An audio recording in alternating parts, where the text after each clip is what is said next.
All right, welcome back to DragonWorks, guys.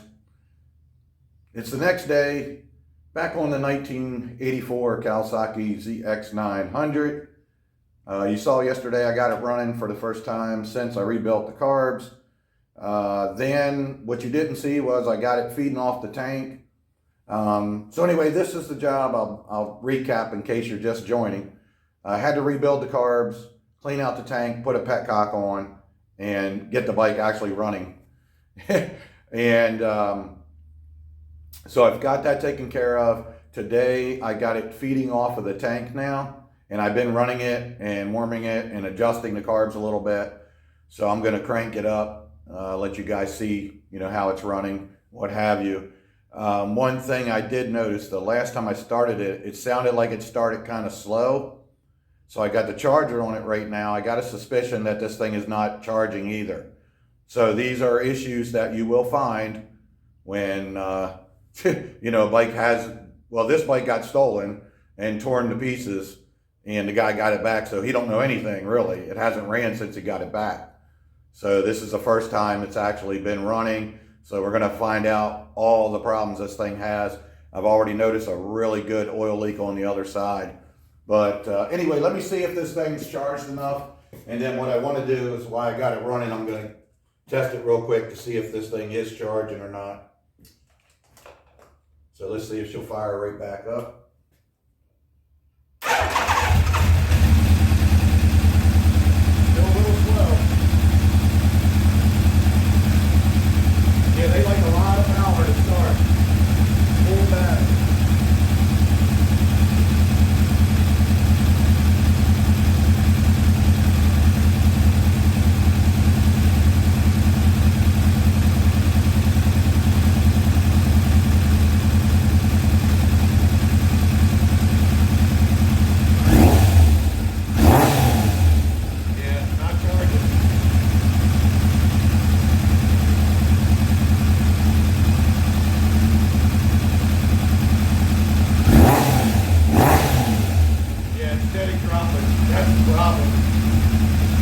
Yeah, I noticed it had a slow start.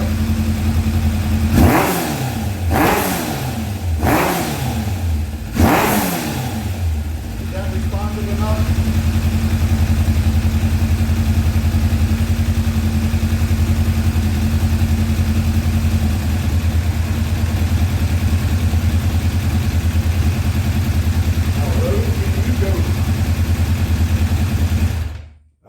So yeah, I'm finding more and more problems, which we anticipated, That's the whole point of this process now.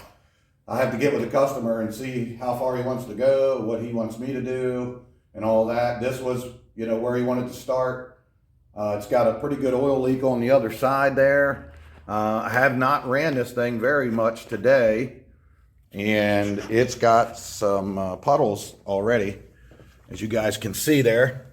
Yeah, there's wires everywhere. So like I said, I'm not sure what I'm supposed to do. You can see the condition of some of this stuff. You got to wiggle them sometimes to get it going. So that needs to be taken care of. We got neutral, switch, a couple other safeties here that are just, somebody just ran them on the outside. They're hanging there. This is some probably temperature sensor or something, and I didn't find the location for that yet, but that's just been hanging since it got here. So there is an enormous amount of issues. I believe that the front fork seals are probably shot. It drops down pretty good when you set it up, and the list goes on, but that's where we're at right now. He needs a battery too. I'm using my shop battery here. His is dead. But anyway, that's what he needs to know. So we'll be getting with the customer here and find out what he wants to do from this point. But yeah, it's running pretty good, surprisingly. Well, you don't remember if this is your first time, but I did a compression test on this motor, and it's pretty low. Now, it had been sitting for a while, so that's, possibly part of the problem. But it was running around 130, 140, but cylinder number 3 was only 70. So It could be valve related. I hear a little bit of noise in there. It's a little bit noisy, not bad. I mean, these motors are a little bit noisy. But anyway, number 3's down, so I'm kind of surprised at how well the thing is running and responding. It took a little bit of adjusting to get it like that, but I think that's pretty good. What do you guys think? All right, so anyway, like I said, I got to get on to some other things and get with the customer. So until we find out, this is going to be it, and I'll let you know what's going on. Thanks for watching. Peace out.